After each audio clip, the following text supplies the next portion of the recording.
Hi, I'd like to show you the two-way diagnostic pump. It's a SP tool, high quality, does both pressure and vacuum. You can select pressure and vacuum just by turning this front knob here. That's pressure, that's vacuum. I'll show you what that does. If I hold my finger over the end here, you can see that on the vacuum setting now, we're coming down to vacuum. And if I turn that to pressure, then we go up in PSI on the pressure side. So let's put that into action on an actual motor. I've got a series of different nozzles and tips supplied with the unit here and a quick connect fitting, so that's very quick and easy to change fittings. So I'll just put on a little piece of hose here. We'll test the operation of this vacuum server.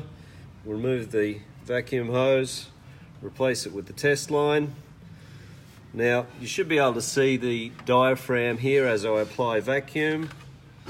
Should be able to see that move back. I'll hold this so that you can see the vacuum being applied and hopefully see the movement of the server at the same time.